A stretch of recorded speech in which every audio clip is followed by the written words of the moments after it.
Welcome back to the Gun Dungeon, guys. Today we're going to be talking about the Glock 43X. Now, I know this gun is not new to the market. It's not new to anybody. It's been out a while. It's just taken me a long time to get one. And frankly, it's because I didn't really care for the 43. It was a bit narrow for me to shoot well with the shorter grip. But I did happen to trade into this 43X, and I've been shooting it quite a bit, and I kind of like it. I think that extra grip length kind of helps offset the narrowness, the thinness of the grip, and I tend to shoot it pretty decent, pretty good.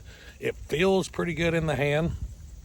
Now, in the days of the P365s, the Springfield Hellcats, all of the micro double stack, hybrid stack, whatever you want to call them, 9mm.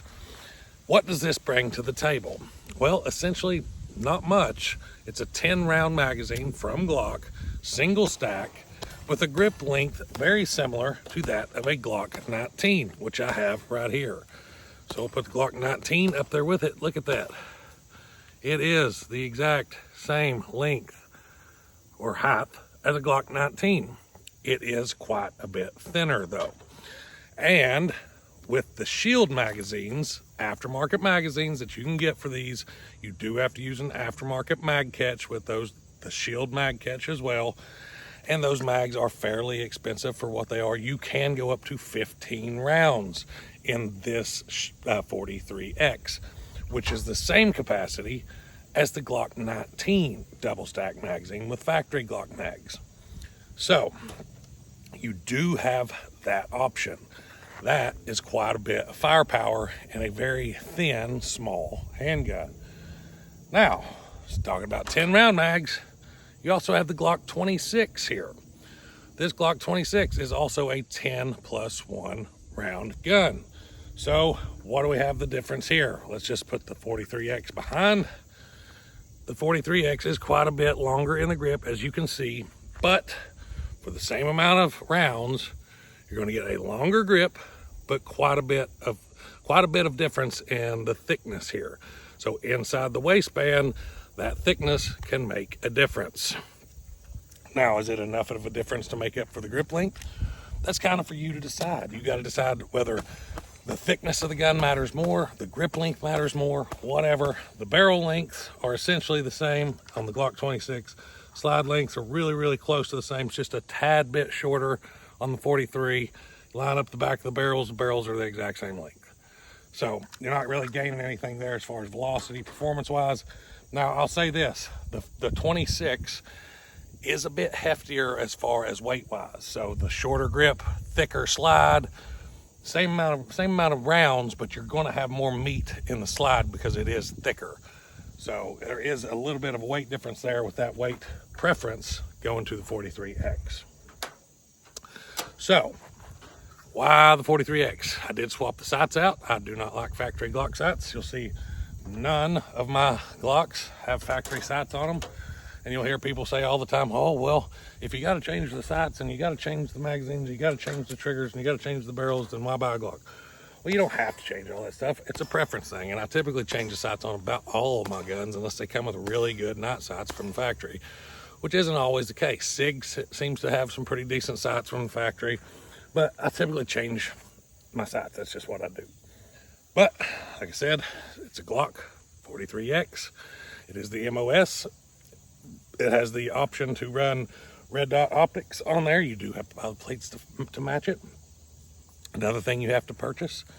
So I know a lot of people really get up on Glock because they do have to buy so much stuff afterwards to make the gun exactly how you want it. But in all fairness, you kind of got to do that with most guns. You got to buy what you want to make it how you want it. It's just nature of the beast. Now, as far as the magazines go, will I carry this gun and will I use Shield mags? I bought a holster to carry it. I'm going to try to carry it. I don't think this grip length, as thin as it is, I don't think it's going to affect me much as far as carrying inside the waistband. I don't carry appendix. I could carry 3-4 o'clock around in there, 330-ish, 4 o'clock-ish on the body.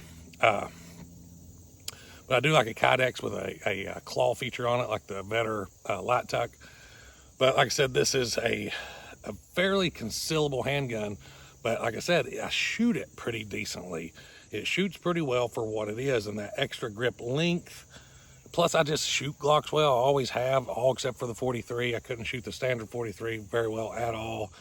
But this is, the grip length is kind of made up for it here. And as far as the magazines go, I'm probably just going to stick with these, because that's one of the selling points of a Glock to me, is that it takes Glock mags. Glock mags are known to be super reliable. They're known to be super durable. They're known to not cause malfunctions. So that's a selling point to me, that it takes Glock mags. I don't have to worry about the magazine causing a malfunction. Matter of fact, it's a Glock, so I don't have to really worry about malfunctions at all. That's one of the big selling points of a Glock. I know there'll be, my Glock done this, my Glock done that. The exception does not negate the rule. There's always outliers, but let's face it, in the general practice things, they just work. They just work. Glocks just work. They're known to just work. They have for years and years and years.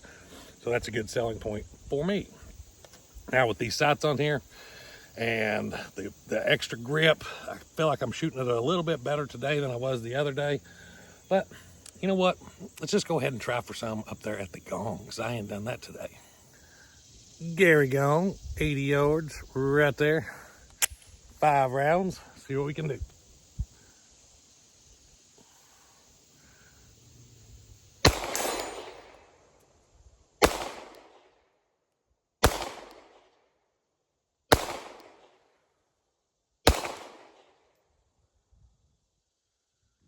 Well, got it on the first shot and the last shot. In all fairness, I'm having to hold pretty far to the right, because when I put this sight on here, you can see she's hanging a little far to the left, so I'm gonna have to adjust that when I go back inside here in just a second. But overall, not too bad for a small little gun. 2 for 5. Having to do some Kentucky windage, I'll take that. So, final impression, Glock 43X MOS. I like it. It's a Glock. What's not to like? 10 rounds and a compact gun.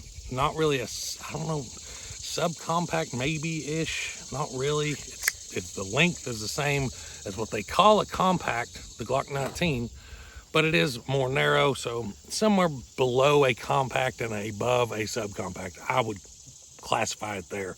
But small gun nonetheless, shoots well. 10+1 is nothing to sneeze at. That's plenty of firepower for me to feel comfortable carrying. 10+1 is plenty for me. A lot of people feel the same way with the 365. The 365 XL only has +2 on this with a standard flush fit mag. We may actually compare the 43X up against some standard options, some popular options here in the next few weeks. We may run some 365 XL against it, maybe the FN Reflex, see how they kind of compare up. Let me know if there's anything you'd like to see the 43X compared against that you know that I have, or maybe I don't have. I might pick up, who knows. But let me know your suggestions down below. I hope you enjoyed the video, guys. If you did, don't forget to hit like and subscribe. Until next time, stay tuned.